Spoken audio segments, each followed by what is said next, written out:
ਅੱਜ ਦੀਆਂ ਖਬਰਾਂ ਵੱਲ ਚਲੀਏ ਤੇ ਡੈਫਟ ਸੀਲਿੰਗ ਨੂੰ ਲੈ ਕੇ ਕਰਜ਼ੇ ਦੀ ਲਿਮਟ ਵਧਾਉਣ ਨੂੰ ਲੈ ਕੇ ਜੋ ਗੱਲਬਾਤ ਚੱਲ ਰਹੀ ਹੈ, ਡੀਲ ਤਾਂ ਬਣ ਗਈ ਸੀ। ਹੁਣ ਜੋ ਹਾਊਸ ਦੇ ਵਿੱਚ ਦੇਖਦੇ ਹਾਂ ਕਿਸ ਤਰ੍ਹਾਂ ਜੋ ਹਾਊਸ ਰੂਲਸ ਕਮੇਟੀ ਹੈਗੀ ਆ, ਰਿਪਬਲਿਕਨਸ ਕਿਸ ਤਰ੍ਹਾਂ ਇਸ ਨੂੰ ਪਾਸ ਕਰਨਗੇ।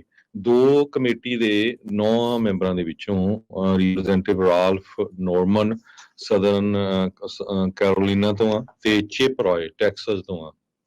ਦੋਨੋਂ ਹੀ ਫਰੀडम ਕਾਕਸ ਜੋ ਗਰੁੱਪ ਆ ਉਹਨੂੰ ਬਿਲੋਂਗ ਕਰਦੇ ਹੈਗੇ ਆ।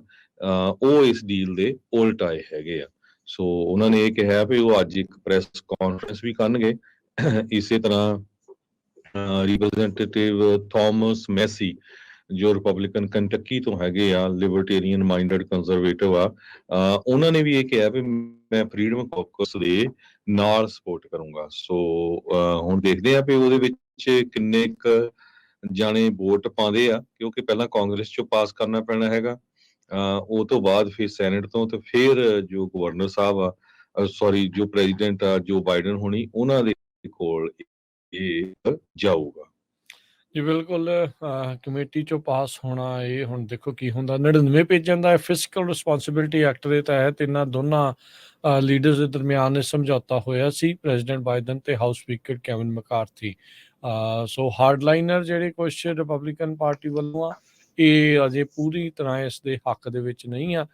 ਉਹ ਦੇਖੋ ਕਮੇਟੀ ਦੇ ਵਿੱਚੋਂ 9 ਮੈਂਬਰ ਜਿਹੜੇ ਆ ਉਹ ਡਿਵਾਈਡਡ ਨੇ। 9-4 ਦੀ ਜਿਹੜੀ ਇਸ ਟਾਈਮ ਦੇਖੀ ਗਈ ਹੈਗੀ ਆ, ਉਹ ਉਹਨਾਂ ਨੇ ਜਿਹੜਾ ਕ੍ਰਿਟਿਸਿਜ਼ਮ ਇਸ ਦੇ ਵਿੱਚ ਪੇਸ਼ ਕੀਤਾ ਆ। ਸੋ ਲੈਟਸ ਸੀ ਕੀ ਜਿਹੜਾ ਇਸ ਦੇ ਵਿੱਚ ਬਣਦਾ ਆ। ਪਰ ਪਹਿਲਾ ਕਹਿ ਸਕਦੇ ਆ, ਕਹਿੰਦੇ ਹਰਡਲ ਪਹਿਲੀ ਜਿਹੜੀ ਇਹ ਇਸ ਦੇ ਲਈ ਅੜਿੱਕਾ ਇਹ ਸਾਹਮਣੇ ਆ ਇਹਨਾਂ ਦੋਨਾਂ ਧਿਰਾਂ ਦੇ ਜਿਹੜੇ ਸਮਝੌਤੇ ਨੂੰ ਲੈ ਕੇ।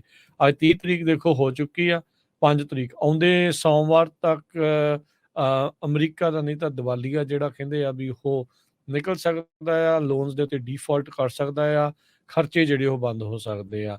ਆਪ ਤੁਹਾਨੂੰ ਥੋੜਾ ਜਿਹਾ ਪਿੱਛੇ ਲੈ ਚੱਲਦੇ ਆ 2011 ਦੇ ਵਿੱਚ। 2011 ਦੇ ਵਿੱਚ ਉਸ ਟਾਈਮ ਦੇ ਉੱਤੇ ਰਾਸ਼ਟਰਪਤੀ ਬਰਾਕ ਓਬਾਮਾ ਹੁਣਾਂ ਨੇ ਵੀ ਇਦਾਂ ਇੱਕ ਡੈਟ ਸੀਲਿੰਗ ਦੀ ਡੀਲ ਜਿਹੜੀ ਉਹ ਬਣਾਈ ਸੀ।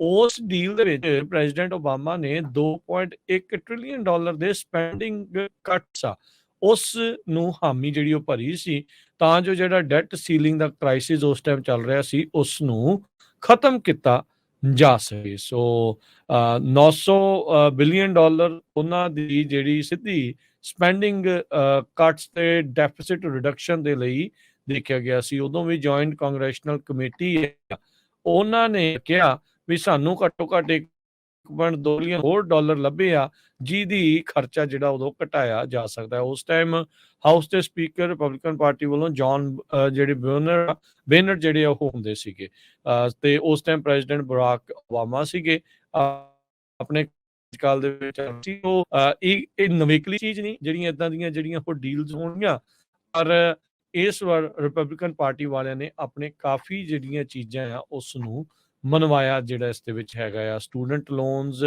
ਦੀ ਮੁੜ ਦੁਬਾਰਾ ਚਾਲੂ ਜਿਹੜਾ ਉਹ ਕਰਾਉਣਾ, ਨਾਨ ਡਿਫੈਂਸ ਸਪੈਂਡਿੰਗ ਨੂੰ ਕੈਪ ਕਰਨਾ, ਫੂਡ ਸਟੈਂਪ ਦੇ ਲਈ ਵਰਕ ਰਿਕੁਆਇਰਮੈਂਟਸ ਨੂੰ ਵਧਾਉਣਾ, $30 ਬਿਲੀਅਨ ਦੇ ਜਿਹੜੇ ਕੋਵਿਡ ਫੰਡਸ ਆ ਉਹਨਾਂ ਦੀ ਜਿਹੜੀ ਵਰਤੋਂ ਨਹੀਂ ਹੋਈ ਉਹਨਾਂ ਨੂੰ ਵਾਪਸ ਲੈਣਾ, ਤੇ IRS ਦੀ ਜਿਹੜੀ ਫੰਡਿੰਗ ਆ ਉਸ ਦੇ ਵਿੱਚ ਜਿਹੜੀ ਕਟੌਤੀ ਆ ਉਹ ਕਰਾਉਣੀ ਆ। ਸੋ 2011 ਦੇ ਵਿੱਚ ਵੀ ਇਦਾਂ ਡੈਟ ਸੀਲਿੰਗ ਦੀ ਡੀਲ ਬਣੀ ਸੀ, ਤੇ ਹੁਣ 2023 ਦੇ ਵਿੱਚ ਵੀ ਉਸੇ ਤਰੀਕੇ ਦੇ ਨਾਲ ਇਹ ਦੋਨੋਂ ਪਾਰਟੀਆਂ ਆਪੋ ਆਪਣੇ ਤਰੀਕੇ ਦੇ ਨਾਲ ਪੇਸ਼ ਕਰ ਰਹੀਆਂ। ਉਧਰ ਮੈਕਾਰਥੀ ਹੁਣਾਂ ਨੂੰ ਇੱਕ ਆਪਣਾ ਡਰ ਇਹ ਵੀ ਆ ਵੀ ਜਿਹੜੀ ਫਰੀडम ਕਾਕਸ ਦੇ ਲੋਕ ਇਸ ਟਾਈਮ ਥੋੜੇ ਜਿਹੇ ਉਹਨਾਂ ਤੋਂ ਨਾਖੁਸ਼ ਚੱਲ ਰਹੇ ਆ, ਉਹਨਾਂ ਦੀ ਮਦਦ ਦੇ ਨਾਲ ਹੀ ਇਹ ਸਪੀਕਰ ਬਣੇ ਸੀਗੇ। ਸੋ ਜੇ ਉਹਨਾਂ ਨੂੰ ਇਹ ਖੁਸ਼ ਕਰਨ ਦੇ ਵਿੱਚ ਵੀ ਨਾਕਾਮਯਾਬ ਰਹਿੰਦੇ ਆ, ਉਹਨਾਂ ਨੂੰ ਆਪਣੇ ਅਹੁਦੇ ਦਾ ਵੀ ਖਤਰਾ ਜਿਹੜਾ ਉਹ ਰਹੂਗਾ। ਸੋ ਇਸ ਟਾਈਮ ਉਹ ਹਰ ਇੱਕ ਦੇ ਆਪੋ ਆਪਣੇ ਸਿਆਸੀ ਮਫਾਦਾਂ ਦੇ ਨਾਲ ਮੁਲਕ ਦੀ ਜਿਹੜੀ ਆਰਥਿਕ ਸੰਕਟ ਆ ਉਹ ਉਸੇ ਤਰ੍ਹਾਂ ਅਜੇ ਲਟਕ ਰਿਹਾ ਆ। ਡੀਲ ਜ਼ਰੂਰ ਬਣੀ ਆ, ਪਰ ਇਹ ਅਜੇ ਉਸ ਦੇ ਉੱਤੇ ਮੋਹਰਾਂ ਲੱਗਣੀਆਂ ਕਹਿ ਲਓ ਬਾਕੀ। ਜੀ ਬਿਲਕੁਲ, ਪ੍ਰੈਜ਼ੀਡੈਂਟ ਜੋ ਬਾਈਡਨ ਹੁਣੀ ਤੇ ਹਾਊਸ ਸਪੀਕਰ ਕੈਵਿਨ ਮੈਕਾਰਥੀ ਹੁਣੀ ਦੋਨੋਂ ਹੀ ਭੱਜ ਦੌੜ ਕਰ ਰਹੇ ਆ ਵੀ ਇਸ ਨੂੰ ਕਿਸ ਤਰ੍ਹਾਂ ਪਾਸ ਕੀਤਾ ਜਾਵੇ। ਅੱਜ ਦੀ ਮੀਟਿੰਗ ਇੱਕ ਬੜੀ ਇੰਪੋਰਟੈਂਟ ਮੀਟਿੰਗ ਹੋਊਗੀ, ਜਦੋਂ ਪ੍ਰੈਜ਼ੀਡੈਂਟ ਜੋ ਬਾਈਡਨ ਹੁਣਾਂ ਤੇ ਹਾਊਸ ਰਿਪਬਲਿਕਨਸ ਦੇ ਵਿੱਚ ਡੀਲ ਹੋ ਚੁੱਕੀ ਆ, ਉਹ ਉਹਨਾਂ ਦਾ ਜੋ ਅੱਜ ਟੈਸਟ ਹੋਊਗਾ। ਜਿਸ ਤਰ੍ਹਾਂ ਤੁਸੀਂ ਦੱਸਿਆ ਹੀ ਆ, ਪਾਵਰਫੁਲ ਹਾਊਸ ਰੂਲਸ ਕਮੇਟੀ ਜੋ ਇਸ ਬਿੱਲ ਦੇ ਬਾਰੇ ਡਿਸਕਸ ਕਰੂਗੀ ਤੇ ਇਹਦੇ ਚੋਂ ਦੇਖਦੇ ਹਾਂ ਵੀ ਕੌਣ ਹੱਕ ਚ ਆਉਂਦਾ, ਕੌਣ ਅਗੇਂਸਟ ਆਉਂਦਾ ਹੈਗਾ। ਦੋਨੋਂ ਸਾਈਡ ਪੂਰਾ ਜ਼ੋਰ ਲਾ ਰਹੀਆਂ।